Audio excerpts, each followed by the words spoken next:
Okay, everybody out there in Cannonball Land, we're getting ready to fire up another episode of the Cannonball Chronicles. Thank you for joining us tonight. I'm your engineer, Chris. I'll be in the back seat of the train this evening. Stick around, we got a great show. Awesome guest coming up, as always, Mr. Michael Lichter sharing a picture that's worth 1,000 words. Just about 9 minutes, and we go live with Cannonball Chronicles.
Looks like we're getting a nice full house here tonight for Cannonball Chronicles. I want to thank everybody for coming in. We're going to take a couple minutes here just to let the guest list populate. Welcome everybody from Choppertown, all our friends and family over to Choppertown Network, everybody from the Psychosaurus crew coming in tonight. I see a lot of people, third show, man, and you guys are just back for it. We appreciate you being here. A couple minutes, we're going live with this one, so stick around.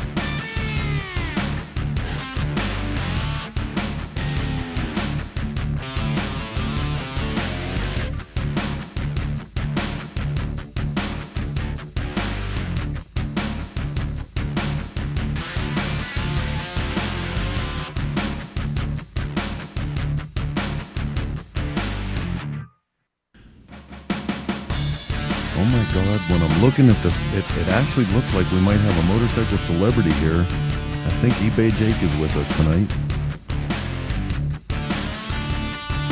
Put it up there. Where are you guys from? Where are you coming in from? I see people from all over the world already. Tell me your hometown.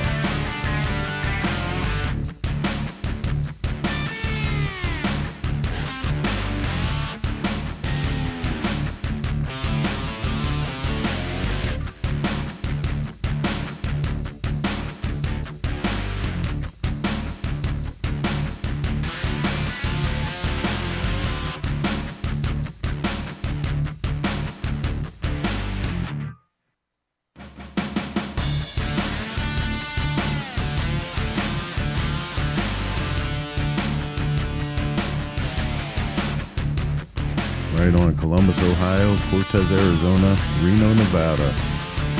All right up there with our boys from Paco and Mondo at Denver's. We're coming down to the 4-minute mark here. Thank you guys for tuning in tonight for another episode of Cannonball Chronicles. Toronto, Canada in the house. Appreciate you being here. It's going to be a great show tonight, just 4 minutes away. Stick around.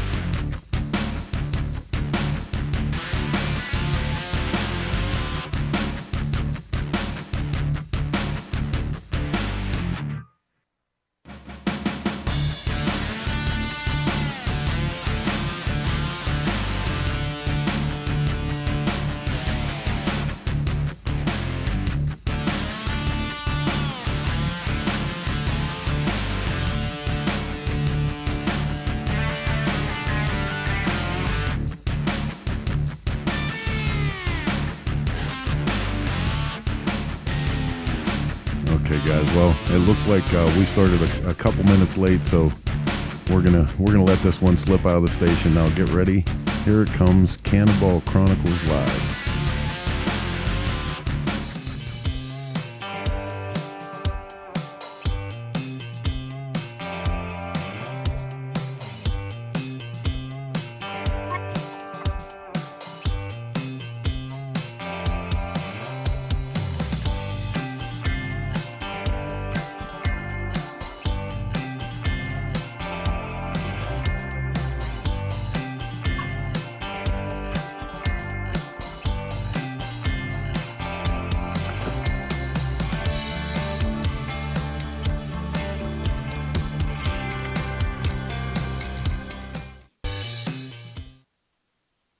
Hey there, Cannonball Nation. It's Jason Sims coming to you live from the Motorcycle Cannonball Garage tonight.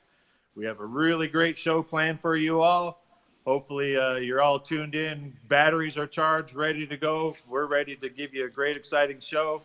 I want to introduce you to my first co-host here, this beautiful 1924 Harley-Davidson JDC-A. Beautiful, beautiful bike. I'm in great company. I'll get into a story a little bit later about this thing. Let me bring in my other co-host, Mr. Rob Nussbaum from Retrocycle. What's up, Rob? Hey, Jason, how you doing today?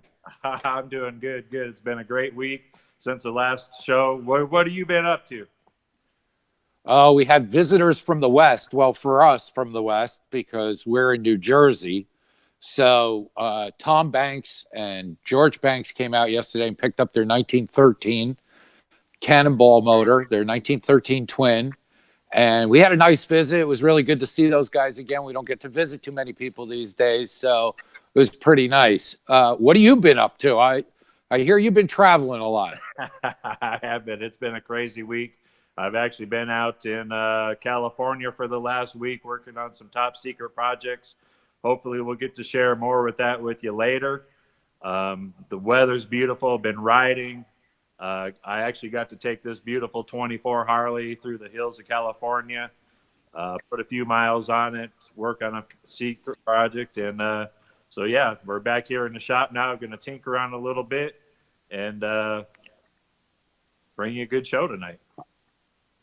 I heard you had a nice visit with one of our cannonballers. What can you tell us about that? Oh, yeah. So I got to stop in and see my buddy Doug Feinsod, 5-time Cannonball guy. He'll actually be on one of the upcoming shows here probably in a week or two. So we're excited to have him. I won't get into too much of exactly what we were talking about because I want to save it for the show. So, but it was a great visit. It was good to get out of the house, get back to normal a little bit, do some traveling, get to see some of my Cannonball family, and go for a ride. Yeah, you were on the road quite a bit. Yeah, absolutely. It was a good time. Hopefully we'll be on the road here a little bit more. Got a couple of great events coming up. One of them I want to tell you about, and the listeners out here, is July 11th in Wichita, Kansas, with our good friend and Cannonball buddy Kelly Modlin. He's going to put on a little AMCA road run, swap meet, and motorcycle auction. So that should be a good time. We'll actually, on the Cannonball pages, be sharing the flyers and the literature on that. so you guys can come out and check it out. I mean, it's looking like it's probably one of the only swap meets and rides of the year. And, you know, what a better place to go than, you know, in Augusta, Kansas, and get to hang out with a bunch of people. So for those folks just tuning in who don't know, just a brief background on the Cannonball. It's traditionally has been a coast to coast run on antique motorcycles. Maybe you could give us a quick background and then tell us what the route is this year. Yeah, absolutely. So, you know, like Rob said, historically, we're going from coast to coast, you know, from the East Coast to the West Coast. This year, we decided to change it up a little bit, and we decided to start from the Canadian border and take everybody to the border. So we're going to be starting here in Sault Ste. Marie on September 10th and ending in South Padre Island, Texas on September 27th. So we'll have 17 days of the Cannonball this year. Be one of our longest routes to date with mileage and the days. A lot of people think that it's going to be a really easy route. I got some tricks up my sleeve for this one. You know, it's not going to be as easy as everybody thinks. You know, they think, oh, we're not crossing the Rocky Mountains. You know, it's just going to be an easy year for the bikes. Well, you know, we have a lot of factors this year, you know, one of them being the weather. We're going to see extreme temperatures, I believe, which is really hard on these antique machines. So, you know, so riders will have to really pay attention to what they're doing. You know, one of the other things that we'll see is we're going to see some elevation. And it's not going to be like the Rocky Mountains where we're, you know, going up over 10,000 feet. But, you know, we're going to be doing these, you know, 100 to 1,800 foot elevation changes, and they're going to come pretty steep. And it'll be a great challenge for the riders this year. What are the years of the bikes for qualification purposes? So this year we are running pre-1930. So to qualify, you have to have a motorcycle that is produced 1929 or earlier. It's open to all makes and models of motorcycles. You know, the biggest requirement is that, you know, it is mostly or a fully original bike to qualify for it. So you can't have reproduction engines, all that kind of stuff. Original cases, original transmissions. Everything's really got to be period correct. We do allow a few little modifications here and there, such as better braking and better tires. You know, we want these riders to be safe. So if the motorcycle was made with a clincher type tire, we do allow them to upgrade to a beaded style tire. And then we also let them with the carburation a little bit. No modern carbs, but you can stay in that Linkert era of carburation. So, and if people want to buy Cannonball stuff, where do they go? Cannonball merchandise, like that great shirt you're wearing. This one here, yep. Everything is always available. All information, all merchandise, everything else is available on our website, motorcyclecannonball.com. If you want a shortcut just to the store to buy merchandise, we have a store, cannonballstore.com. But go to the website, check out all the great content we put on there. We try to update it weekly with new content, new stories. We're constantly putting out where we're stopping, the hosted stops, putting stories on there about the riders. You can see all the rider profiles and then all the hosted stops. And that kind of just brings me into something else I want to mention here before we really get going is, you know, we've really been putting a lot of work into this program lately. You know, with everything going on in the world, we've had some challenges, of course. We're really having to improvise a little bit and get custom with some stuff. So we're a little bit behind right now on putting out the stops and exactly where we're going to be at and exactly where you can see. You know, we're just really trying to tune in the details with these hosted stops. And as soon as we get all the information done and make sure that the stop can still host us because of their local stuff and just making sure that they're open, we're posting them on the website. So keep checking back there often. our Facebook page, all that kind of stuff to check out the newest information on the Cannonball and where you can see us this year. So big week for the Cannonball, just trying to get some of these hostess stops done. Riders just booked all their hotel rooms here in the last 3 or 4 days. So hotels are set, riders are set with their hotel rooms, and now we're ready to go. So we're excited. So I've got one more thing to add. Those of you watching along on social media, hit the like and share button. You can find us on the Chopper Town Network, Cycle Source, Motorcycle Cannonball, Retro Cycle page. There's a whole bunch of places. YouTube, you can watch it on your smart TV. So make sure you do that. And from what I understand, we're moving into a segment, unless you have something else to say, Jason. Do you? No, I think this is a great time to bring in our next guest, Mr. Michael Lichter, with our segment. So a picture, 1,000 words. 1,000 words.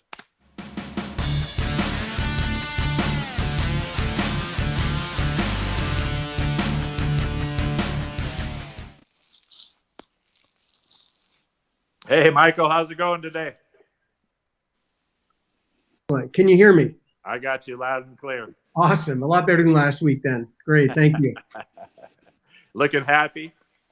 It's a pleasure to be here. Thanks so much. That's a nice hat you got there. It's better than what's underneath it. Good to see you, Michael. What do you got for us this week? I got a photograph that I've just been attracted to. It's of Ryan Allen. And Ryan is a resident of Santa Fe, New Mexico. He's an architect. And he was riding a Power Plus, a 1916 Indian Power Plus in the race of the century, which was the 2016 Cannonball. And this was taken at the Mesa Trading Post in Arizona. We were on stage 11 of that event. We were riding from Durango to Page, Arizona. And Ryan is a pretty intense character. I mean, when he's riding, he just looks intense. He's totally in the moment, which is the best way to be. And I feel like this image of him, to me, I have a lot of photos of Ryan. I have pictures of him riding and in different places. But for some reason, this picture to me captured him in a way that I think meant a little more. It's just has his intensity. And for one thing, the way I said a couple of weeks ago with Shinya that there was a water bird in the lake beside the road at sunrise that to me made the shot. The similar touch, the raven flying at the top of the image in this, to me makes this shot. And this a raven has been used in literature for forever, and it has certain symbolism, which is kind of neat. There's different things. Of course, there's the Edgar Allan Poe poem called The Raven, in which apparently what he meant was that it was to symbolize a mournful, never-ending remembrance. That's the way he put it, a mournful, never-ending remembrance. But if you look it up, also there's a spiritual definition to raven, and apparently it's the magical forces being presented to you. And this really got me with this image. It says it symbolizes the cosmic forces at work in your life and all the things that you can achieve with the power of your imagination. And Ryan is a very creative person. It's in his work with his architecture, and he lives in a very creative, artful place in Santa Fe, and his bike is creative. And to me, this just sort of captured him. There's, it's just, I like the way it came together. I like the background. To me, I love the water. You could see it had rained not long before, and he's staring off with this intensity that you just wonder what's going on in his mind. So almost right. I don't know, maybe some of the listeners, viewers would chime in with their thoughts in comments, but this sort of captures Ryan. I have a little bit to add to this image and kind of what I see of it. I'll give you a little bit of backstory. And I don't know if you did know, but the bike that he was riding, the 1916 Indian, is actually called the Ghost. Oh wow, that's even better. So, I mean, it kind of plays into the image of the Raven and being a ghost. Part of the reason the bike was named Ghost before some things, in the building process, but what also makes it special is that there's a few special people's ashes in that bike. So his Wow. his father had passed away just shortly right before this. So he had put his father's ashes into this bike when he painted it. So, I mean, just seeing that and, some of the symbology in the picture and the way he's looking, I mean, it really plays on the heartstrings for me, because Ryan's a great friend of mine, and, I know a lot of his backstory. And, when I seen this image for the first time, I was like, this speaks Ryan. Wow. Thank you so much. I mean, the backstory really adds to it, and the serendipity that I selected this to show, and you have the backstory, and maybe other people will chime in and comment about it. And to me, that's a photograph. It means different things to different people, and sometimes you get the backstory and you go, wow, this is amazing. It has more in it than you thought. Exactly. Very So, cool. Do you remember where this picture was taken, Michael? I believe it was outside of Page. Ryan, I'm sorry, Jason, do you recall this stop? It was just, we stopped for gas.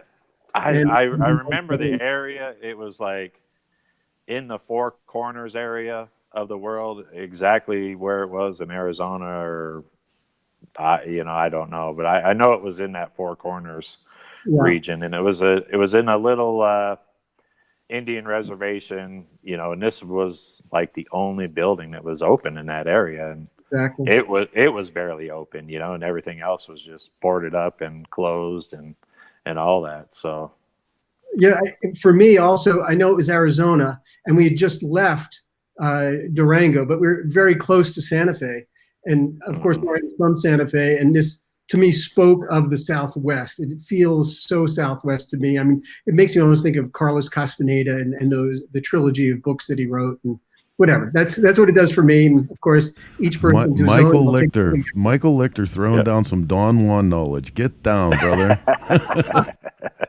Maybe this is Ryan's spot. Maybe he found his spot on the porch, right? Yeah. Right. Very cool. Well, I can't wait till we get him on. I mean, it'll be a really good show, and it's one of the guys that we have scheduled to come up. So excellent. You have to take this photo on when he comes up again.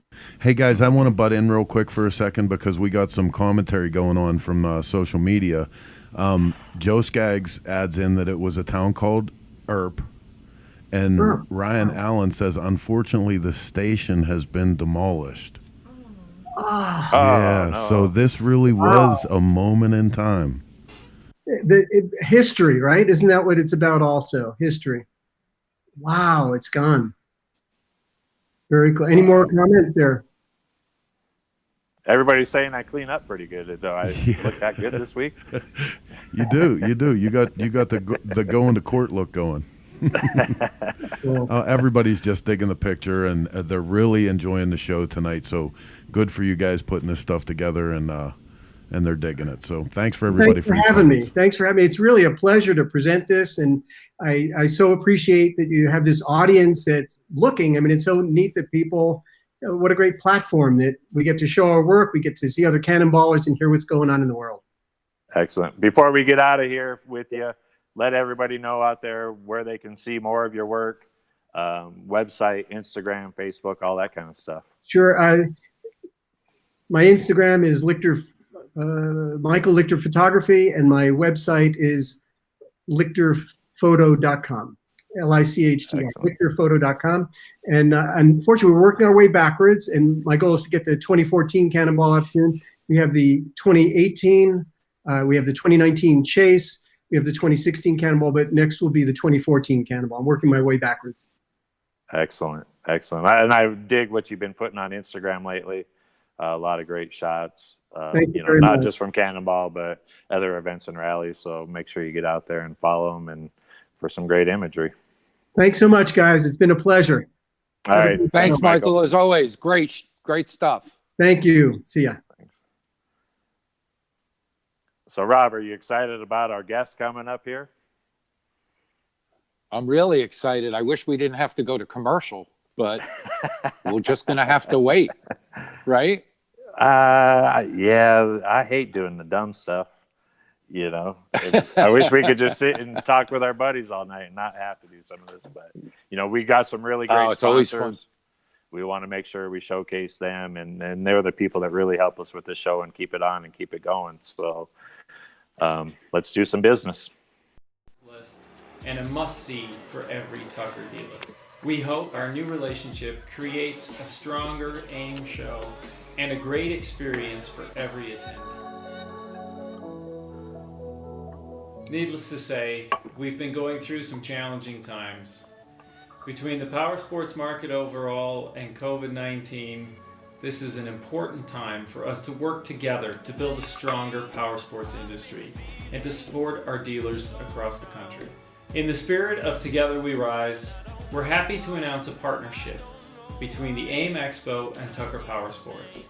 This partnership supports our industry's most important show and improves the experience of the dealers who attend.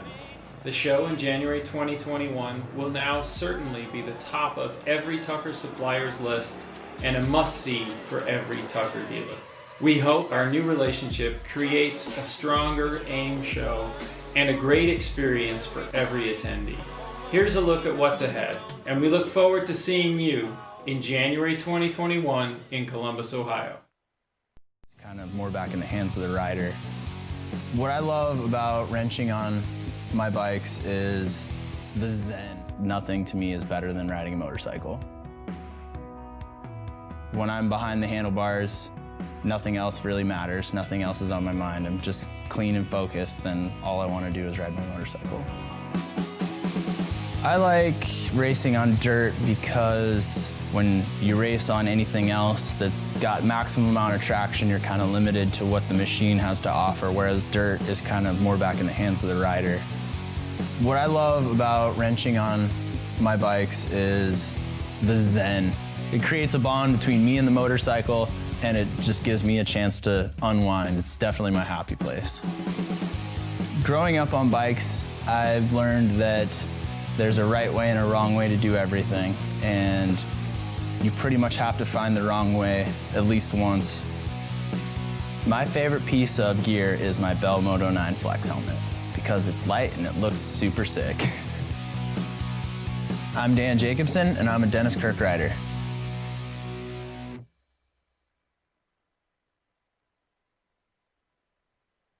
Kirk.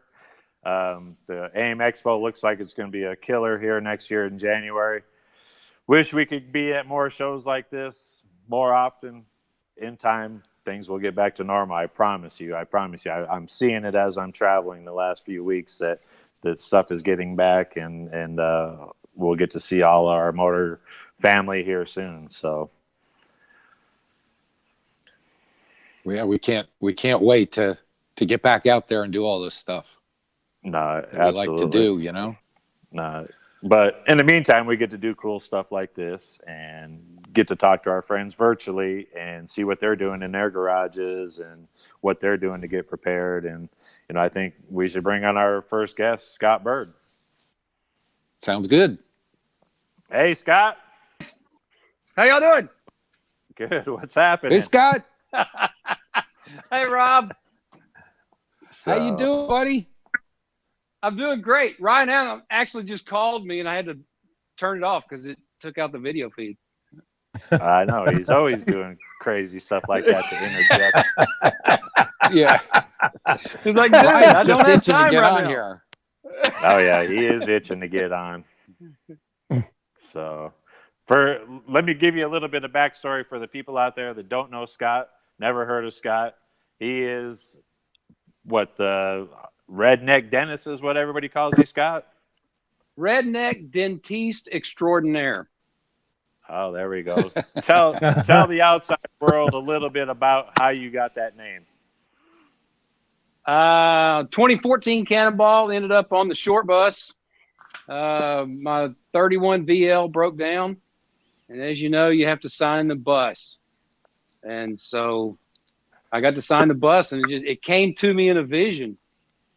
So I became known as the redneck dentiste extraordinaire. Okay, wait a minute. For Cannonball Still Virgins, what is this bus? What is sign the bus? The bus. First of all, it's a short bus. It is a short bus. Ryan Allen, I think, is a window licker.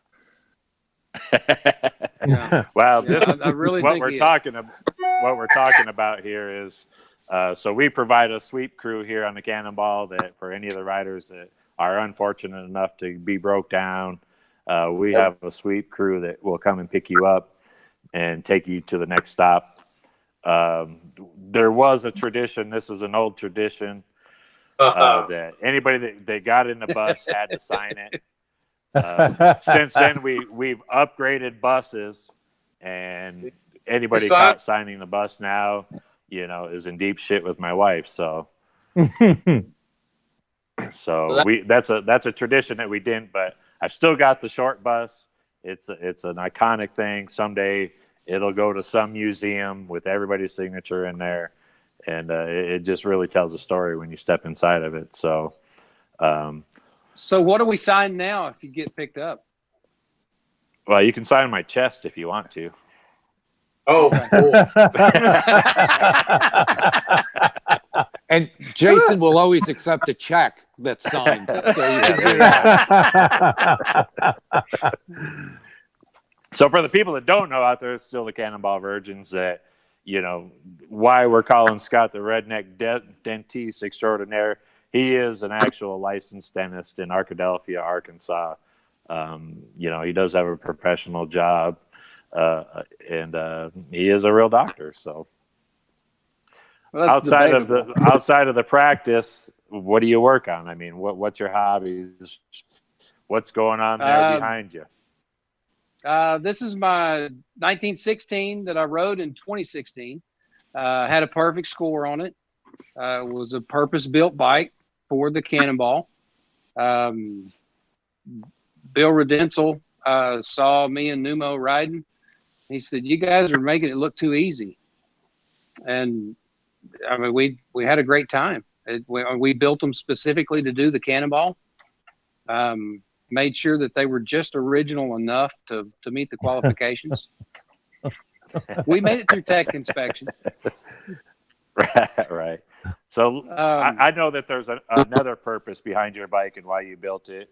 Can you go into a little bit of detail with the people out there of what your mission was with this bike and part of the purpose built behind it?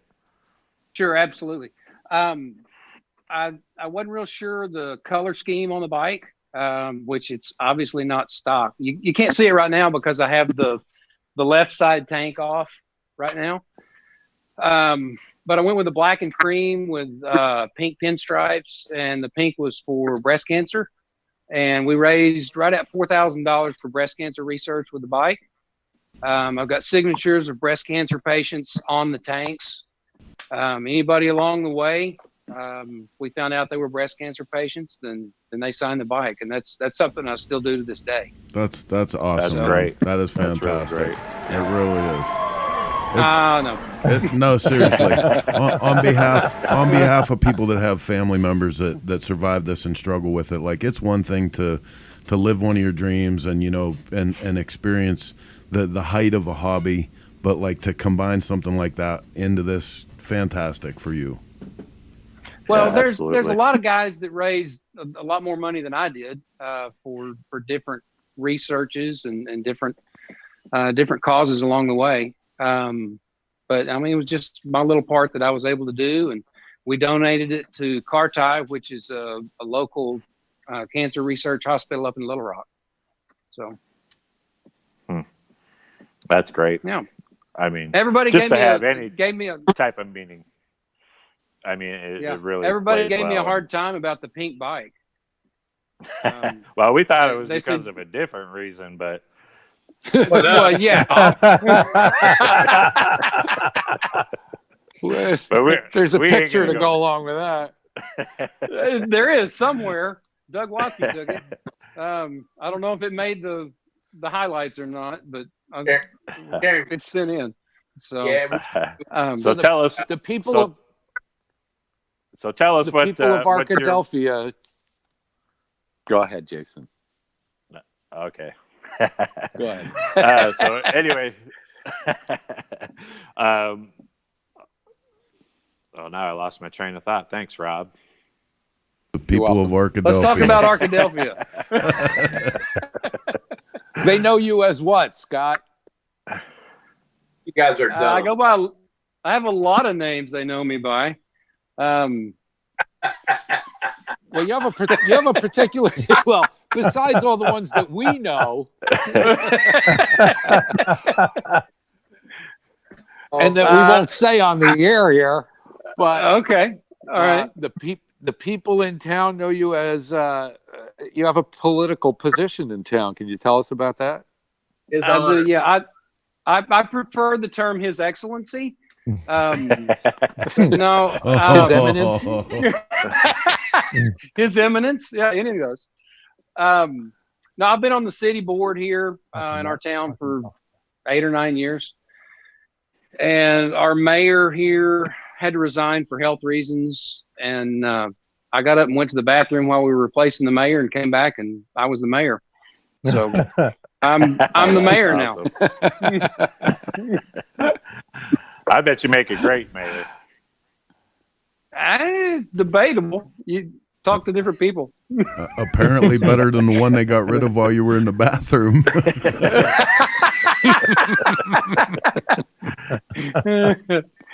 No, our town. I guess you're getting into Arkadelphia being a stop this year. Is that where we're going with this? Yeah, absolutely. So we're excited that the last few months we've been working with Scott as he was on the board and as he's been the mayor, and now that he's a rider, we've been working with him in the great city of Arkadelphia. It'll be one of our stops on the motorcycle Cannonball. It's shaping up to probably be one of our best stops in many, many years. Tell us a little bit what's going on Arkadelphia, their excitement level and all that kind of stuff about the motorcycle Cannonball. Oh, wow. It won't be one of the stops. It'll be the stop of the Cannonball this year. All of our city government is just totally on board with this. The bikes will be parked at the end of the day, actually about half a block away from my office. I'm not real sure how that happened, but somehow that was the spot that was selected. So it's going to be at outside of one of the little restaurants over there called Slim and Shorty's. We'll have a couple of blocks marked off. All the bikes will be right there. Going to open up the fire station, probably feed all the riders and staff and everybody in the fire station here. And I'll have my shop opened up here. And then when we leave here, we'll go to the next little town over. It's about 4 miles from here, called Caddo Valley. And so that's where all the hotels will be. Can I say that? Yeah, absolutely. Well, you already did, okay. So too late. Well, I did now, yeah. Sorry. Yeah, a location yet to be determined.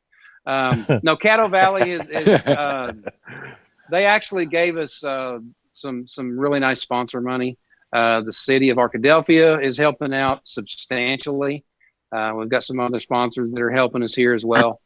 And it really goes a long way to have all of your city and county officials that are just totally on board with this. They have asked me, what do we have to do to make it the best stop in Cannonball history? I said, well, you got to get better steaks than Kelly Maudlin served us in Kansas. And, now, Doug Watkins that wasn't going to happen. Arkadelphia is famous for pulled pork. Pulled pork. We will have one pulled pork sandwich, and whoever wants it can have it. I promise you that will be up there. The town is famous for that. They're famous for a lot of things. Actually, one of the things that they were a little bit notorious for, we were a dry county up until just about 6 or 8 years ago. And the way it happened was back during World War II, while all the men were gone to war. People are going to hate me for saying this. The women got together and held a special vote and voted the county dry while all the men were gone. And it took us until 6 or 8 years ago to get it back to where we could have alcohol sales here. Not that we're condoning that on the Cannonball. I want that clear. Right. So you're part of Team White Trash, correct? I am proudly a part of Team White Trash since 2016. Jon Neuman, a.k.a. Numo, and I were the riders in 2014. Jesse, Law, and Doc and Karen were support then. Then no, that's not right. 16 was our first one, wasn't it? Yeah. Numo, help me out. 16 was our first. 16. 16 was the first. It's Team White Trash. Yeah. And Doc is influential. He's the reason that it's named Team White Trash, and I'll let him go into that later. Right on. But we that was our team in 2016. 2018, I drove a support truck because other people drove support for me so that I could ride. So it was time for me to return the favor. So Numo and Joe Burch were our riders in 2018. And Jesse and I were the support team and the water aerobics team. We taught water aerobics classes all the way across the United States. Yeah. We set a new bar for other support teams to be measured against. You absolutely did. So that was And they're behind me. So that was 2018. And then we were trying to decide what to do for 2020. So we got the band back together. And so Numo's riding, Joe's riding, and I'm riding. Jesse bailed on us.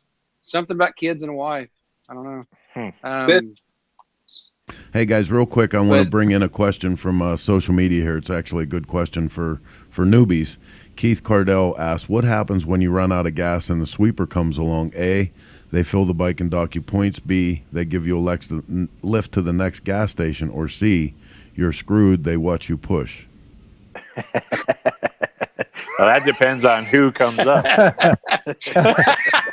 Who's sweep truck? Right. Yeah. And who you pissed off. If it's Bruce, you're screwed. Really, truly, I mean, most riders carry spare fuel with them. We give them plenty enough instructions on their route maps to tell them exactly where gas stations are at, to the miles, how far the next one is. We tell you, hey, you should carry some extra gas with you. If you happen to burn through that, which some riders do, they just get in a zone and they forget. Other riders will stop and help out. We do have some sweep riders that carry gas with them at times. We try to help you out. The last thing we want to do is see somebody on that trailer. I think I've seen gas taken out of bikes on the trailer before. That's happened a time or two. And I'm not going to say who I saw do it, but I mean, it's not because they ran out of the gas. It's just some of the guys are too cheap to pay for it.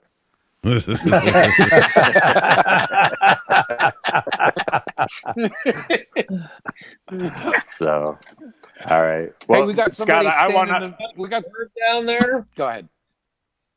Scott, so before we start bringing in some more of the Team White Trash, I want to ask you just two quick questions.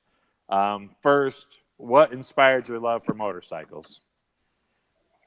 My parents told me I couldn't have one. It And seems so to be as soon a as I moved common out, occurrence on this. Yeah. So as soon as I moved out, I bought my first one. And then just kind of got bit from there. Had a brother-in-law that got me into Harleys. Thank goodness he didn't get me into Indians. And I'd be a Rinker or Ryan Allen or something. At Allen. Yeah. It'd be horrible. So what was the first motorcycle?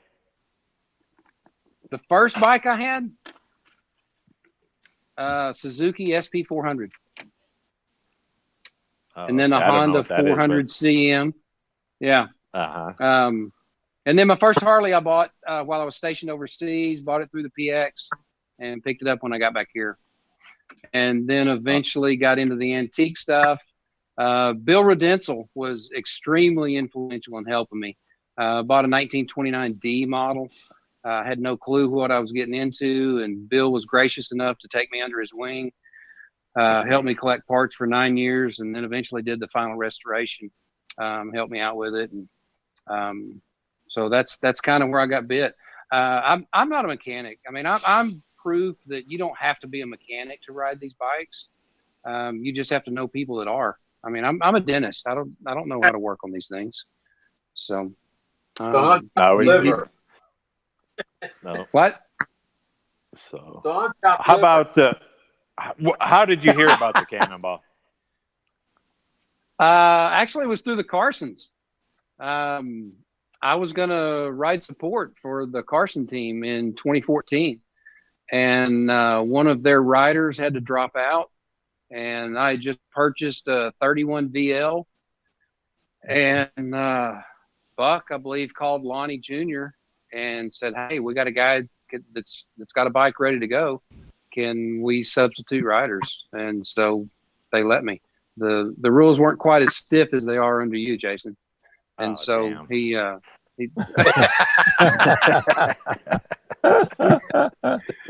so they let me in, and I had no clue what I was in for. Once again, Bill was my mentor on that. Got the bike from John Caleri, talked to him a bunch, listened to Bill and a lot of his advice on what to do and what he thought would break. And so I carried a lot of spare parts. And then every time I'd break down, thank goodness, either Joe Sparrow or God, who are the other guys? There were 2 or 3 guys that I got real familiar with that year. Because they always stopped and helped me. They said, well, this broke. If you had one of these, you'd be good. I said, well, I've got one of those. And they said, well, why do you have one of those? I said, because Bill told me to bring one. That's great. So I got most of the really miles good. until I blew the motor up. Yeah. So where's the bike at now? That one, the 31? Yeah, 31. Right. It's right over there. Any plans with it? Actually, I think that I may be carrying over to the Isle of Man next summer. We've got a little trip up that I believe, Cool. Jason, you may have some insight into that.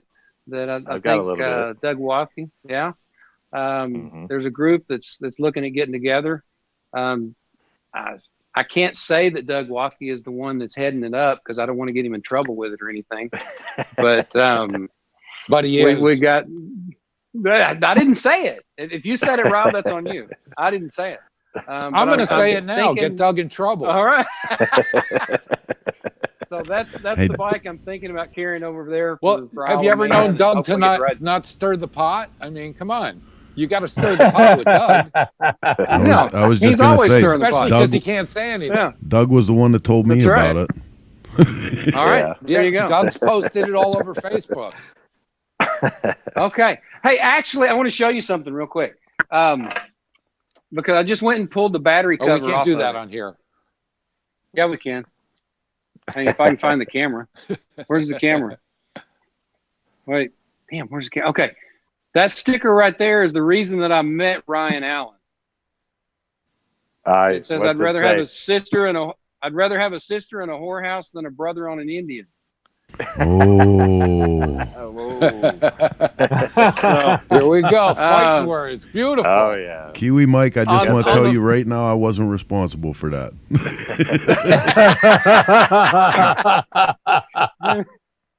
No, Ryan came riding up beside me on the 14 Cannonball, and he was pointing at my bike, and I thought I had a saddlebag loose or something. And he just kept pointing and kept pointing and kept pointing. Finally, I realized he was pointing at that sticker, and so then we exchanged hand gestures, and then down the road, I think I flicked a booger at him or something. And did he tell you you were number one? Yeah, he did actually. He did. Yeah. And then when we pulled into Cape Girardeau, thank goodness, the Indian, I don't know anything about Indians, that other brand thing, but apparently the throttle is on the left side, I guess, because he had his throttle. Yeah, I don't know either, but he had his throttle wire hooked up to his wedding band. Yeah. And he pulled into Cape Girardeau, and he couldn't stop, and he damn near ran over me in the parking lot. I mean, he was coming in hot, and he didn't have any brakes. And Ryan's hard on the equipment. He's tough. Yeah, he is. Great guy, though. Great guy. But y'all don't tell him I said that. Absolutely. Well, I think we should bring in one of the next members of the Team White Trash. We could sit here for hours and just discuss stuff with you, but we've got a few more people to bring on here. How about we bring on Jon Neuman from Sagebrush Cycle, the founder of Team White Trash. Hey, Jon, what's happening? Hey, Jon. Numo. What's happening? No, not too much. You're looking pretty good there, Jon. Well, we've been working hard, man. We've got a lot of things going on, and we're having some fun. Yeah, absolutely. We had a great conversation last week, me and you on the phone, and sounds like you guys are just hecka busy right now building and getting ready for Cannonball. Tell us a little bit about what you're working on or what you worked on, and give us a little bit of background. Well, today we just got a new we got one more Cannonball rider running today, number 3, Buck Carson. He was in our shop today, and we basically, he rolled in here today with basically a rolling chassis motor installed. It was a motor that we built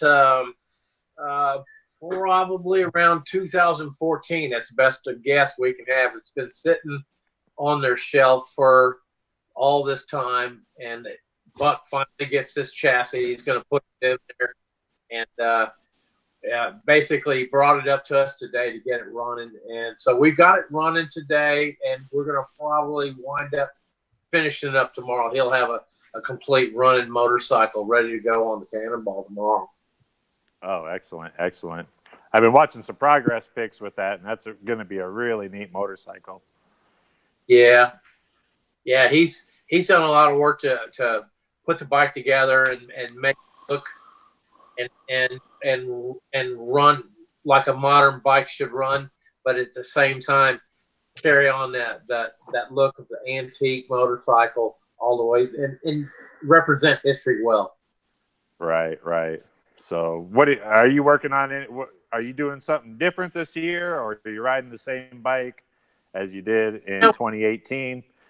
You know, I've built 3 Cannonball bikes, and it gets expensive. So this year I'm going to ride the same bike I had last year. I'm putting a little bit smaller motor in it. It's a JH. It's still a 2-cam, which will probably dominate the field as far as being able to run down the road and make stops and so on and so forth. But I'm still making it a challenge on myself to run with a little bit smaller motor this year, but at the same time have the power of the 2-cam. Yeah, it's going to be fun. Yeah, are you running the smaller motor because you want Scott to keep up, or what's the ideal hour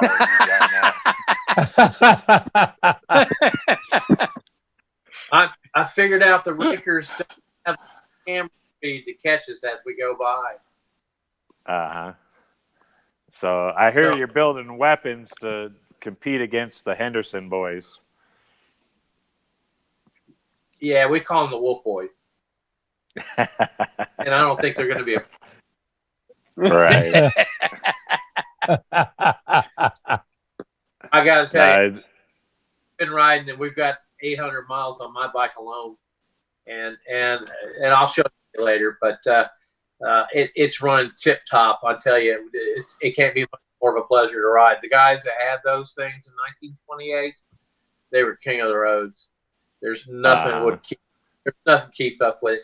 Yeah, the Hendersons probably would keep up with it, but could they hold up? Right. No. It's a true pleasure just to get to see these. I mean, not many people know that the JDH 2-cam is such a rare motorcycle, and it's a true pleasure to see them get to ride, across the country and do so well. It's one of them motorcycles that's definitely top of my list to add to my personal collection. Unfortunately, the guys that own them don't want to get rid of them, or the people that have the parts that don't want to get them. So it's one of them holy grails. It's tough to do and tough to get, and hopefully I'll get to join you boys out there someday with one. I've been very, very fortunate. Mm-hmm. So what else are you working on in the shop right now? Why don't you give some people a little bit of background on what Sagebrush Cycles is? Well, we started in 2010 as basically a hobby company, and as we grew it. We've got to the point where we specialized in JD. Anything was a total loss oil system or a pocket valve, we were able to tackle it. We've worked on some stuff that late as 1903, and we pretty much specialize on anything that's pre-1936. If it leaks oil, we're good at it.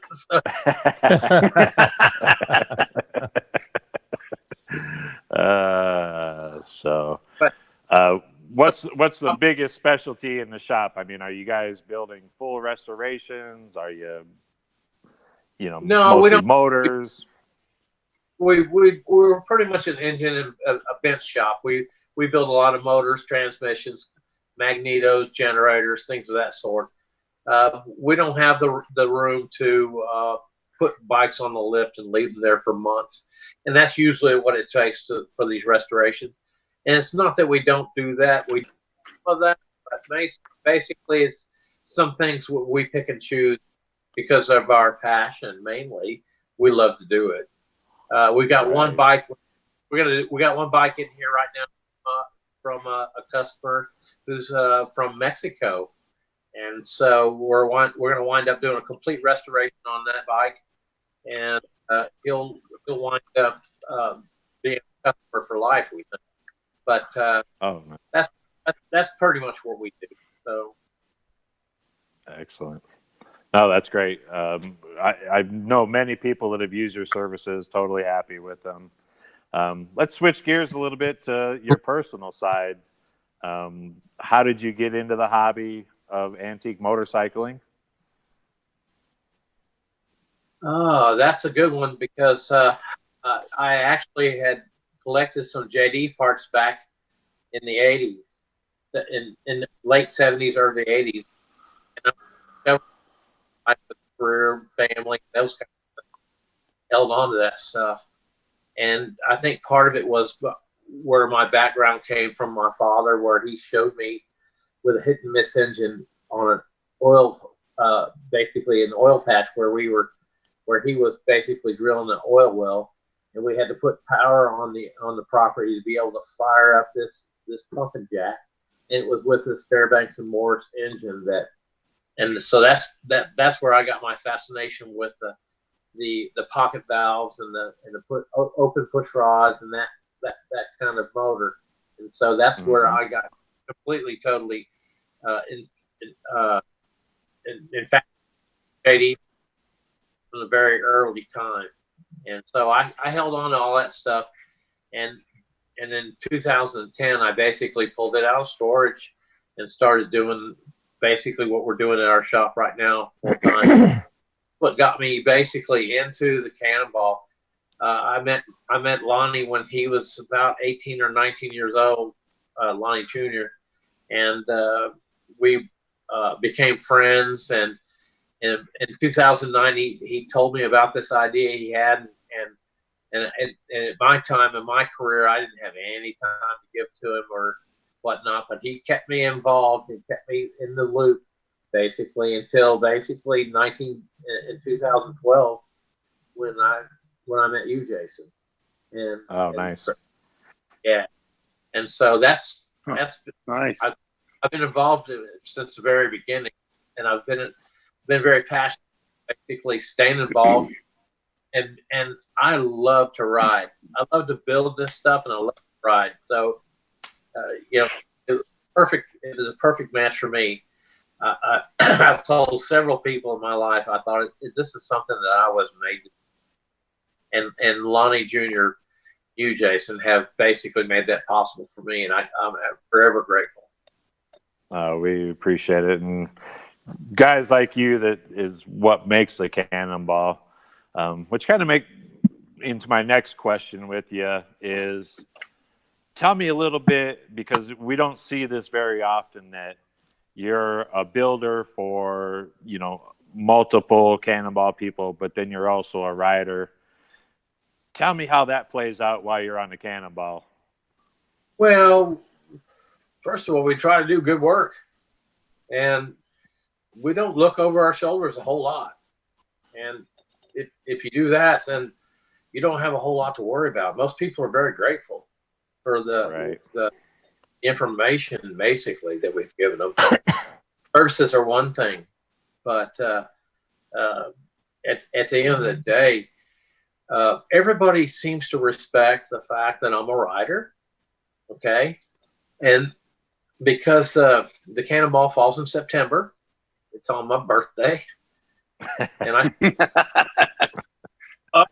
Yes, it is.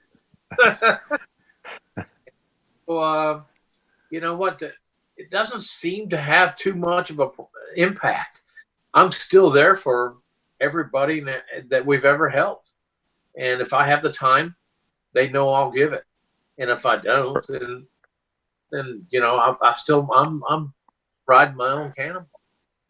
Yeah, absolutely. And I could see Jason? that there's a challenge in there. Hey, Jason, can I brag on a couple of these guys real quick? Yeah, go ahead. It just kind of came to me just a second ago. Between Numo and Rob, if people aren't familiar with the Cannonball, those two guys right there have probably built well over half. Y'all correct me if I'm wrong, but probably well over half of the J motors that have been involved with the Cannonball over the time. And neither one of them are going to say that.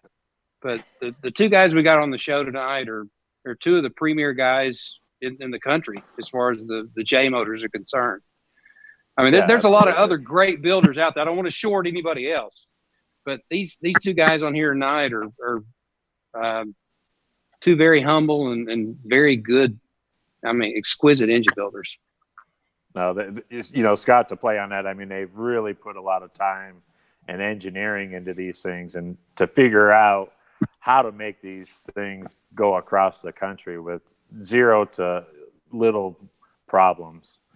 You know, Well, for manufacturing Jason, parts and all that kind of stuff.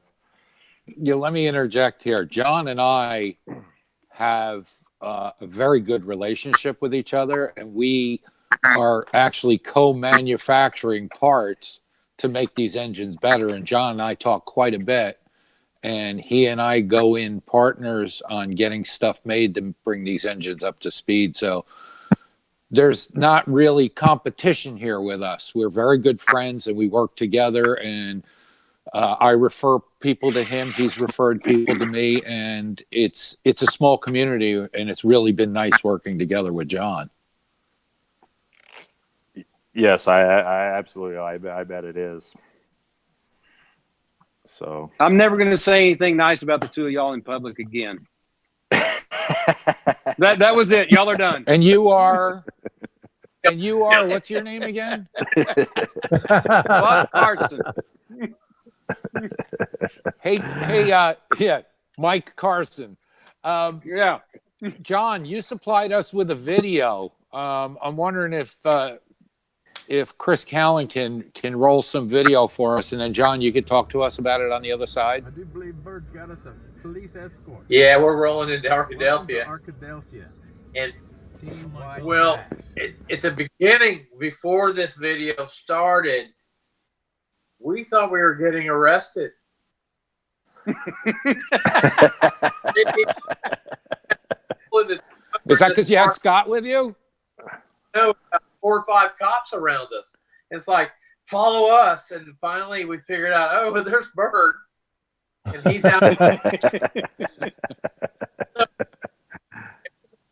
Look at that video at the very end. There's this car that runs they go through the green light, and it interrupts what I'm saying, basically, with, you know, welcome to Arkadelphia, Team White Trash.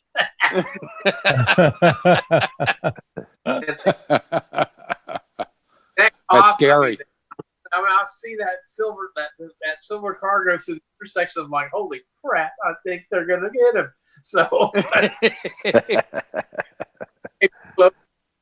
so we made it, and that when we picked up Scott to head to Portland. So that was a really good time. that's great. So, John, let's. I want to hear about your most memorable Cannonball experience so far. Oh boy. I know this is a tough question because And there's a lot of good times and a lot of bad times. Which one do you want to hear? I want to hear the good one first. I take that back. Let's hear, because we haven't heard about a bad cannonball experience so far. Let's hear a bad cannonball experience. We were coming into Kansas and it was raining like crazy. I'd wrapped my front brake around the brake cable. My shackle came loose and it wrapped up my brake cable, and I was having a hard time. Basically, it was raining so hard. It was probably 4 inches of water going across the highway. And we come in this town, and it's a VFW post. It's hosting a launch. And I make a wrong turn. It's a left turn. Okay. I'm bad at those left turns. Anyway, so John sucks at left turns. I'm telling you, it's bad. So, like so hard. And I go back and I turn around. I do U-turn. I go back and I turn right on the road I think I was supposed to turn on. And that road goes from asphalt to gravel to dirt to mud to really deep mud. And Ooh. I wind up going about a mile in this deep mud, just like you see in the antique movies. And this stop. But it took him a mile to figure it out. No, man, I'm glad I made it. So anyway, I wind up at this stop sign, and we're supposed to be at this VFW post, and it's in this little town in Kansas. Probably doesn't have about 1,000 people population, and about 5 minutes of sitting there, this farmer rolls up and I basically roll over to him and I ask him if there's a VFW post. He says, yeah, it's a mile down the road. You take a right and it's on the left. I'm like, holy, that's nice. I made it. So I go there, and they had called the race. I mean, I'm without a front brake, and these bikes don't stop, so it had no rear brake. And I just got through about a mile of mud. I was a mess. Oh God! But I pulled into that VFW post, and I said, I don't even want to. I'm not stopping to eat. We're 66 miles from Wichita. From Augusta, where our stop was. I want to just keep going. And the whole time, I'm not hearing them because I got a helmet and all kinds of crap on. And so basically, they finally convinced me this is a stop, and they've called the race. And fortunately, Bill Page had one slot left in his trailer. I was able to throw the bike in there.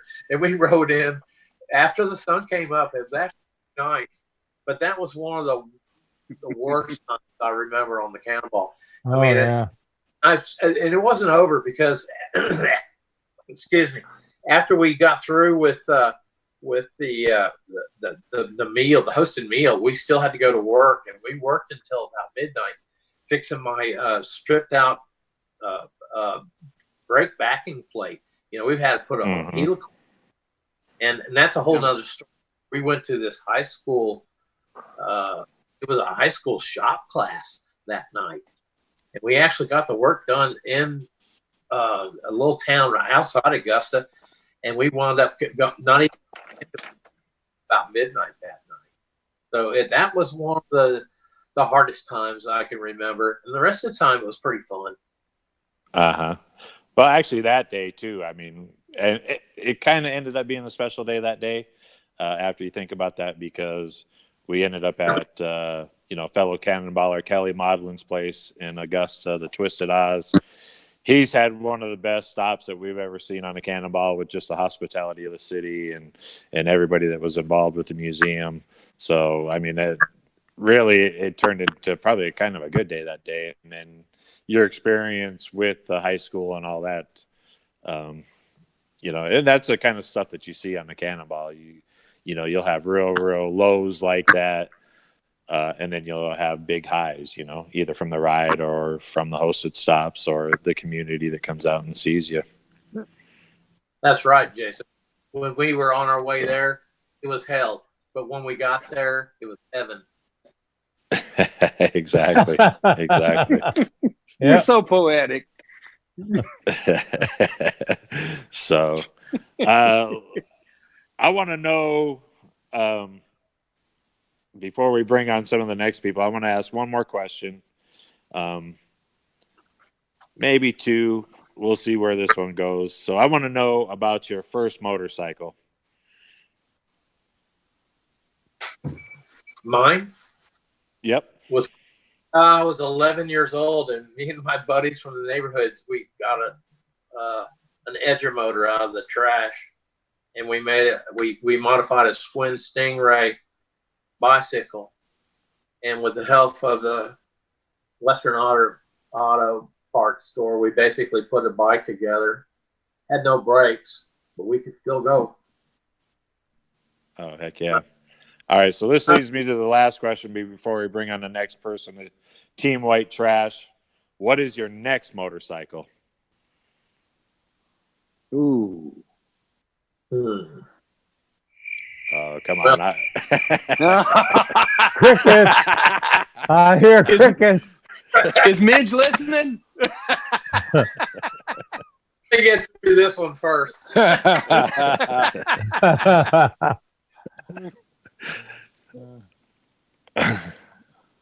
He's not going to answer. He hasn't answered yet. Yeah, he's not going to answer. I'm gonna ride Fast Eddie again with a J8. Right. And but what's That's after not your that? next motorcycle. that's not my next motorcycle. I'm just too cheap to build another Cannonball bike. They get expensive, and I got 3. So hey, this one's gonna have to do too. All right, it's whatever bike he finds to pick along the way in 20. So what would be your choice preference if it was a non-Cannonball? What would you want to ride? My 1936 VLH. It's got a 4-speed. It's got a 4-speed. It's a Cadillac. All the power you ever. Plenty of room, passenger or luggage. I'm telling you, I love that bike. Oh, what a great choice! What a great choice! I'm kind of biased with that because I'm a VL person myself. So I wish I could swing the camera around here and show you a 36 VLH that just landed in my garage. But I'll send you some pictures tomorrow. You better. I'd like to see. Hey, we got one more piece of video to roll here that John supplied us. Can you roll that, Chris Callen? Right here, Cal. Jesse. He's supposed to call in. That was in Sturgis, huh? Yeah. So what were we watching? A blown engine. I think that was on Joe's bike in Sturgis, wasn't it? Yeah, No, I broke that- the connecting rod. That's Binghamton, New York. Oh. Oh, yeah, that was in New York. That was the first That's time when the Joe blew top up. end came off, right? Yeah. So tell us what happened, John. His head pretty much came off. We were about 40 miles out, and he started smoking real bad. And it was a crack. It was a crack in the side of the cylinder. And the closer we got to the city, the more he smoked. So we knew that it was getting bad. And when we got basically into New York and at our stop, we went through the hosted the hosted stop, and we got back to the camp where we were working on the bike, and then realized that the minute they took the motor out of the frame, that had the top of the cylinder came right off. He had blown the whole cylinder off. The only thing that was holding it on was the carburetor and the top motor mount. And because everything fit so good, it was actually developing some power, because he never had we were 40 miles out when it started happening. And so, of course, it'd been raining like crazy too, those bad weather days, and The only thing I could tell him when I caught up with him, I said, "Man, don't stop." Whatever. Right. Hey guys, Bill Well, hey, Bill, I don't think it's fair that we can talk about him without bringing Joe into the show. I think we should ring him up and get him in here and see what he's got to say. Listen, I got to say this first. Bill Redensel is on with us, and he's asking through social media, who built it? Ha ha ha.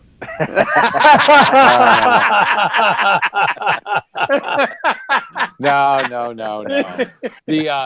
Well, that's one of the things with this old iron and the old metal. I mean, you never know what's going to happen.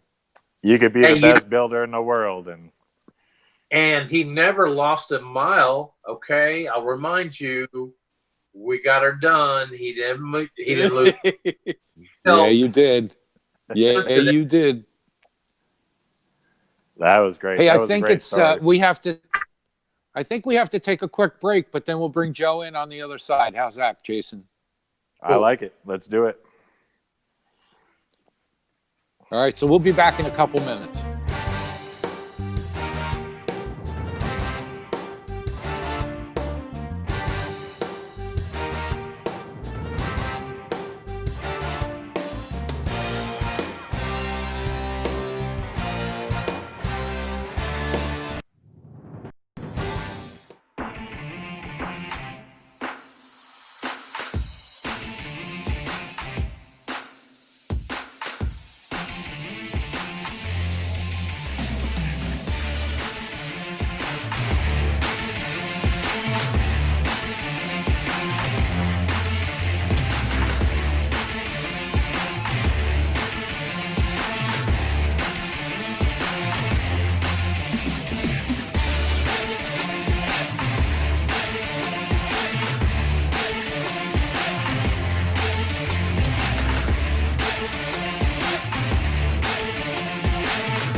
I just got to Jesse. All right, we are back. All right. To the Motorcycle Cannonball Chronicles. All right. Hey, we're got Team White Trash with us here tonight. So far, we've had Scott Byrd and Jon Neuman. Next up, we're going to bring in Joe Burch here to meet the next member of Team White Trash. Hey, Joe, how's it going? Great, guys. Good to see y'all. Everybody ready to rock and roll? Heck yeah. Hi, Joe. How's it? Hey. So how's it going down in your neck of the woods? It's been hotter than hell in Texas. It's time to go north. I hear you. Tell everybody out there where you're from. I'm about 30 miles south of Dallas, Texas, kind of out in the country. And we are getting ready to load up the RV and the trailer with 4 motorcycles and head up to Michigan. And we'll stay up in Michigan until the Cannonball starts in September. Oh, no kidding. You're doing a little bit of pre-Cannonball route scouting or what? Not really. Just a nice place to hang out in the summer where Texas is 105 degrees up there. It gets cool. Get in some good riding. Get in my last final break-in miles on the engine. Fix anything that needs to be looked at and be ready to go in September. Oh, right on. What are you riding this year? I'm going to ride the 28 JDH that I rode in the 18. So this will be the second run I'll run for this bike. Uh-huh. And since the 2018 Cannonball, what have you done? Have you done anything to the motorcycle, or are you just putting gas in and going? Or the engine was totally rebuilt after the 18 Cannonball, and then I've just been riding it a little bit since. And then in 2019, I also did the cross-country chase. Oh, right on. So, as the people out there can tell, you know, I think they're getting a little bit of sense of who Team White Trash is, and maybe some of the chaos and funness that goes on with it. How did you get hooked up with these jokers? Well, I ended up meeting Doc McCormick, who is our fearless leader, I guess. And then John and I are both members of the Antique Motorcycle Club, so we started hanging out together. And one thing led to another, so here we go. All right. I don't take any credit for that. It's such a treat just to watch all you guys together. The banter that goes on between everybody, with you guys joking around with each other and having fun with other riders. I want to kind of play off that a little bit. So I want Scott and John, and you ask Scott and John, or John and Scott. I just want you guys to ask each other questions, and let's see what you guys come up with real quick. I want you guys to ask them like something that maybe call them out on air or something. Let's see what happens. Show us some true white trash. Okay. Hey, Newman. When are you going to pay me? That's exactly where I was going. You have a plan?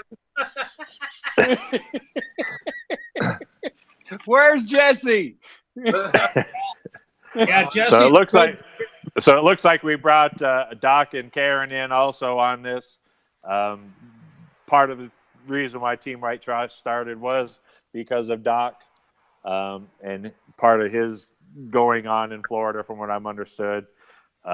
Before we kind of get into this banter, Doc, why don't you tell us a little bit about how Team White Trash started? I don't take any credit for it. They're saying that you're the fearless leader. Yeah, I know. Well, that's the banter that keeps going on, and I got to get back to him. I'll take care of that. It's all Doc's fault. Oh, shoot. I just happened, I was on the first Cannonball. Back in 2010, I was on Larry Wood's team, number 82. And Paul Lucy was riding that 1913 Harley, belt drive, single cylinder. And I made it as far as Maggie Valley over to Dale's place, and I wound up, I blew 2 discs out of my neck, and I wound up having to come back to Florida and get surgery. But I was wrapping up my 1916 J model that I had acquired probably 25 years before that, and it just sat in pieces, and I couldn't find any of the parts and stuff for it until Competition Distributing came along, and there's the Isoms. And so I was finally able to pick up some of the parts and pieces that I needed, and I got the engine and all together, and Larry Wood finished it up for me.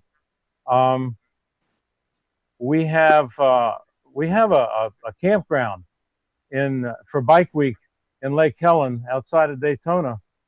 That many years ago, it was a junkyard. So we cleared much of the junk out of it, but we started going out there before the junk was all cleared. There I am in that picture with Nemo. And lo and behold, some of the guys that were going out there started calling it the White Trash Resort. I'm like, dude, look, I bought this place in '83 at a tax sale. It had a single wide mobile home on it. It had 20 junked vehicles on it. I took 26 dump trucks full of trash out of there. I said, please don't, please let's just call it Renaissance. so anyway, Renaissance didn't stick, but the White Trash Resort Gardens did. And so John comes out, and I put a note out that my 16 was for sale, because I couldn't put it in the 15 Cannonball because it was too new. Go figure. A 1960s motorcycle was too new for the Cannonball. So I put it out there, and Numo calls me up and he says, Doc, I want your bike. I said, okay, we'll make something happen. So he came down for Bike Week that was in 14, I think.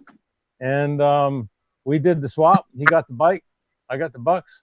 And I told him, however, I told him, I said, John, you got to remember there's one caveat here.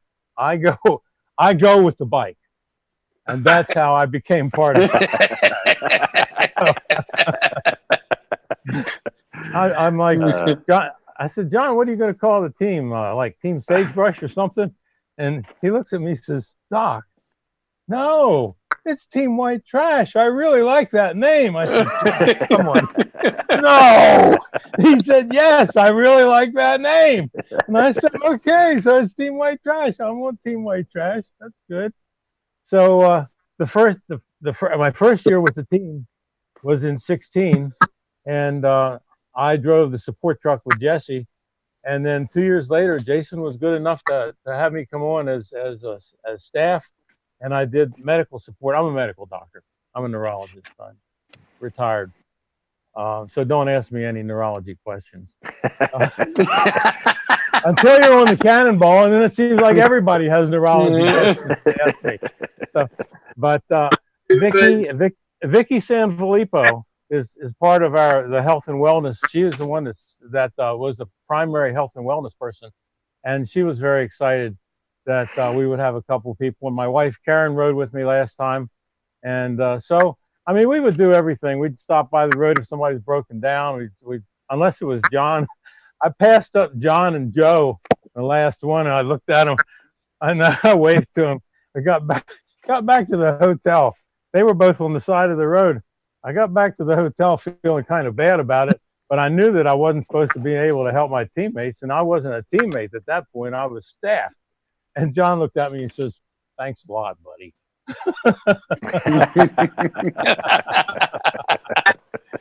So this time I'll be yeah, go ahead. I think they were just laughing. Oh, Yeah. okay. All I wanted was a glass of water. Just one glass of water. Doc. Dying in the desert, were we?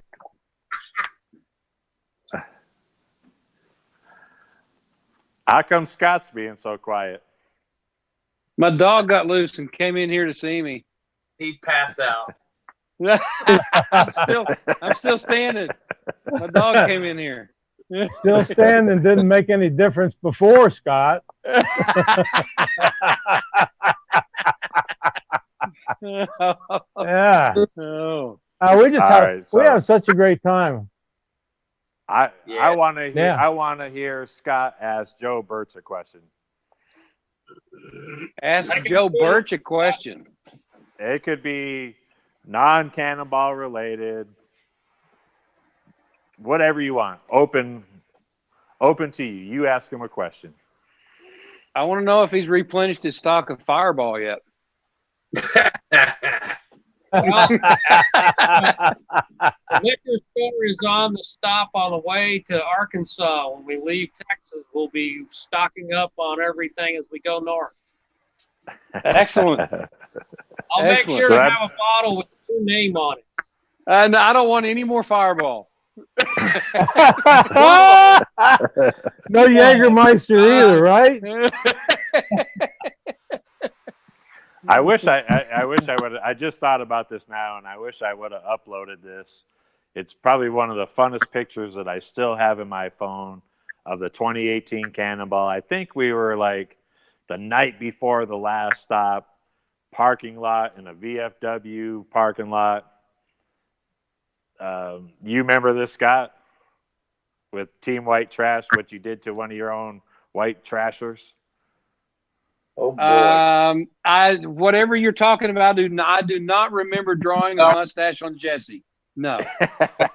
If that's where you're going with this, no, I do not remember doing that. And I specifically do not remember parading him around the parking lot and showing him off. But he thought I would. Actually, that's his picture on my phone when he calls me.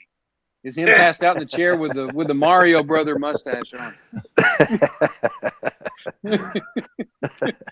Don't fall asleep, Scott. All I got. That's a good lesson. Don't fall asleep because all your buddies will be right there to help you out. They'll take care of you. Hey, Hey, man. Numo, Yes. what are the signs that are in the window of the trailer? I can't. Oh, I it's, got it, John. If you want me to tell it. Take it, Joe. Okay. Trailer Park Girls Love Team White Trash.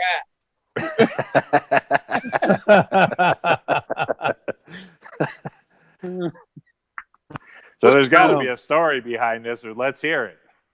Oh yeah, this story, this sign came to us along the Cannonball from an ex-mayor in Northwest Arkansas, and his You got to name watch is- out for Arkansas mayors. Exactly, and his go name is Jake Break. Jake Break. And that's all we're going Oh, to yeah. say. The Arkansas mayors got something going on up there. when you're an ex-mayor, you have some clout. We'll put your posters up in our windows. And yeah, okay. So So I want to ask the ultimate question of, if I wanted to be in Team White Trash and I had an Indian, would you let me in? Oh, hell no. I say so. whoa. How much money you got? Ah, there you go. There you go. I like the way Jason put it hypothetically, if he had an Indian. So,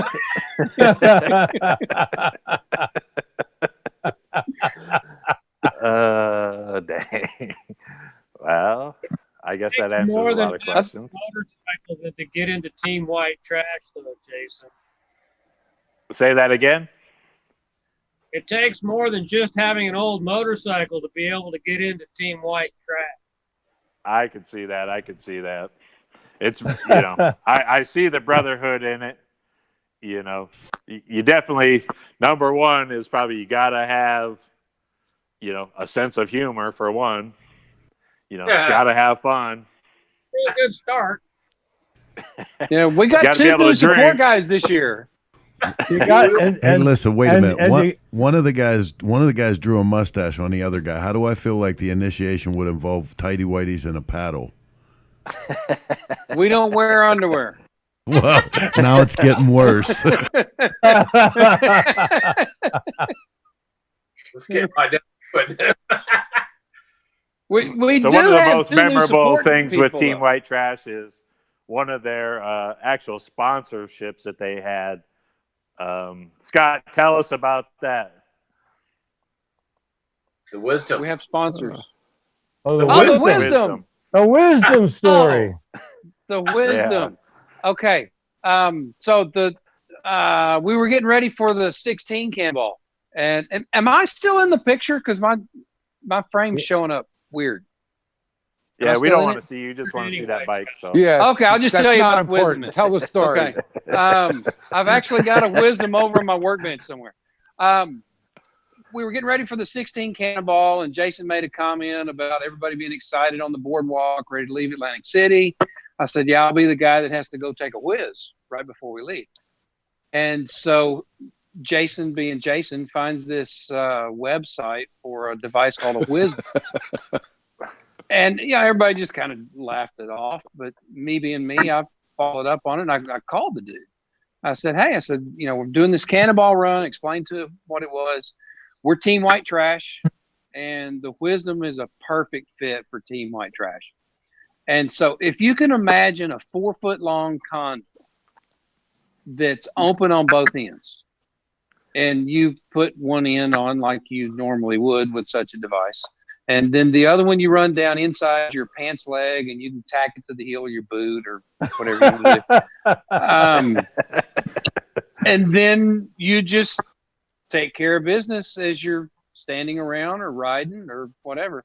So I called the guy up. I said, dude, y'all are a perfect fit to sponsor Team White Trash. We need you to sponsor us. And so he gave me like 100 wisdoms, some T-shirts, some decals, all that kind of stuff. And if he's listening tonight, we really could use your sponsorship again, because nobody wanted to ride behind us because they weren't sure if we were wearing them or not. Now, I did wear one with shorts one night in the parking lot, and it was not pretty. But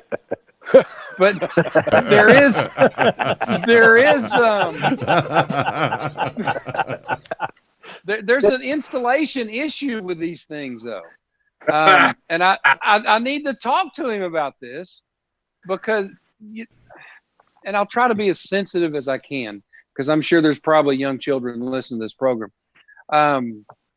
If you're putting a condom on, things are in a certain state. I heard a laugh back there.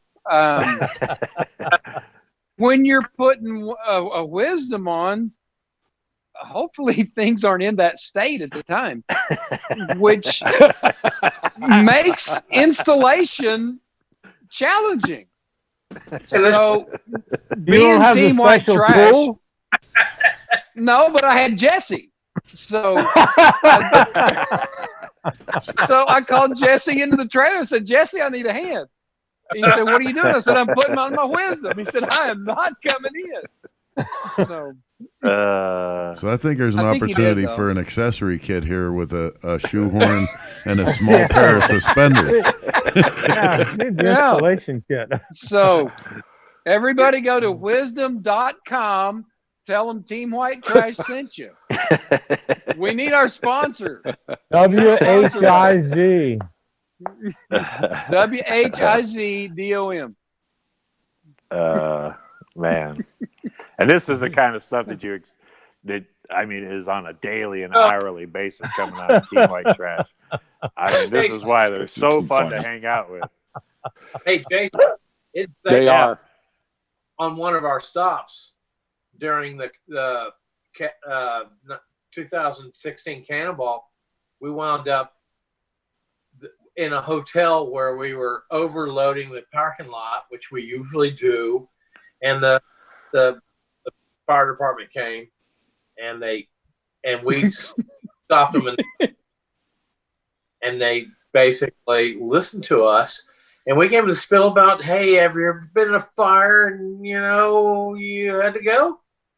And they stopped. Yeah. We didn't. There was, I think, Anthony Rutledge had to move his truck and trailer because he was pretty big, and that's about it. Even though we were really overcrowding that parking lot, the fire departments decided to take a look, a different look on it, and a dozen wisdoms that night. They took them home with them. Yeah, the wisdom belt is out that night. Oh, dang. Yeah, hilarious. Otherwise, you guys would have been busted. Yeah, you're welcome, Jason. Wouldn't be the first time. I'm sure it ain't going to be the last. That's right. Hey, guys, I see Mike Carson on here tonight. You got anything to say to Mike? I guess he's not in Facebook jail. I thought he got put back in it. He just posted. Love you guys. The Muslim cockroach. That got him. Muslim cockroach. Well, we'll have Mike on here pretty soon as a rebuttal. So say what you will now. That's going to be a great show. We love Mike, and he's one of the best competitors that Cannonball's ever seen. If anybody's been through some hardship and some real challenges on the Cannonball, Mike Carson has, and he's proven he's tough enough to get through most everything. So I'm looking forward to riding with him again. And he's super humble, right? That's one of his strong suits. Pretty much in it all.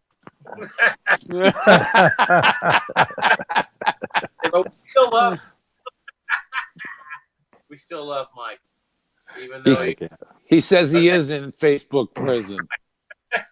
I don't know how he's on there, but he says he's in Facebook prison. Yeah, he's talking on Teresa's page. He's always in trouble, and I like sometimes being in trouble with him.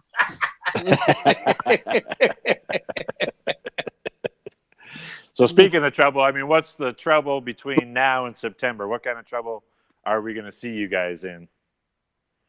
And how much? We're not going to get in money trouble do I between need now to and then. have? He's in jail. You go first. Somebody said something. I You want me to go first? Let's hope that nobody gets put in jail between now and then. That's what I'm saying. How much bail money do I need? A lot. None in Arkadelphia. Well, because you're the mayor. You got to get it out of jail free card. I got your back here. The only people that are going to be in trouble in Arkadelphia are Terry Richardson and Ryan Allen. Yeah, And why? I've already that? given their numbers. I've already given their numbers to the local police. My whole job getting here that day, number one, is to make it on my own power. Number two, to beat Terry Richardson. So, and then Ryan, yeah. So, and then Ryan, I just told him, just in general, just watch out for Allen. Put an ankle bracelet on him or something. No. Heck yeah. Yeah, and then the Rinkers, they were on there last week, and great family. Enjoyed seeing them. And we have a lot of fun banter back and forth between them. I understand Rinker still has a Harley sticker on the back of his trailer, though. He didn't mention it that last week. He didn't mention that. I tried to ask him about it, and he never mentioned it.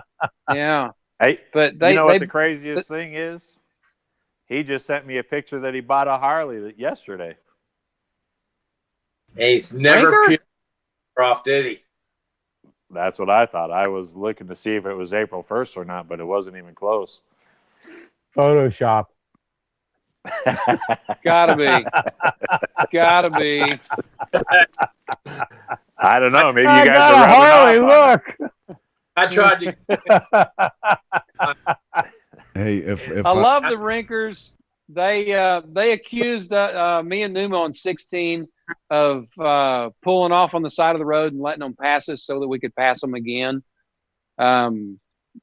Because they would never go over 45. And so we got accused of stopping and waiting on them to go so we could pass them again. But it's good, solid family. Love those guys. I wouldn't stop to help them if they're broken down on the side of the road, but I love them anyway. I'd give them a beer at the end of the day. Hey Jason, if I know Steve, if he bought a Harley Davidson, it's because it was the only way to get 12 Indians. Right, you take the whole bunch. I don't think you can get 12 Indians with an 03 Fat Boy. So, but that's the only way I could see him buying a Harley is if it's like, well, if you buy this one, you can buy the 12 of them. He'd be like,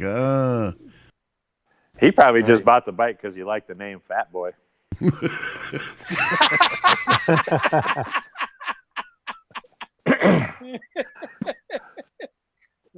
Hey, shout out to Mark Hill, and what a pleasure it's going to be to pass you guys a minute time too. Amen. Oh, great! We're going to see some social media commentary now. Yeah. Hey, Mark Hill, if you're listening, I got another pink drink for you with a little umbrella and everything again.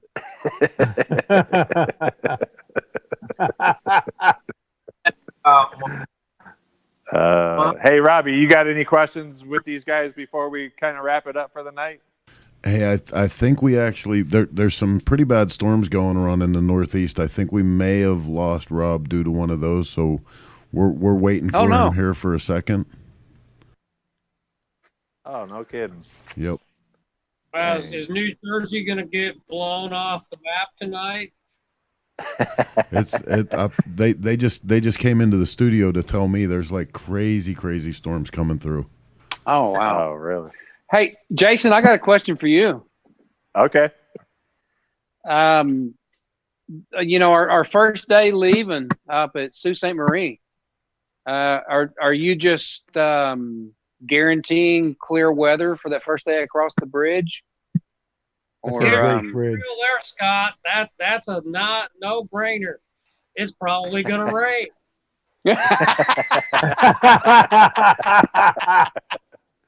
Well, it's like I tell you guys all the time, it's part of my agenda.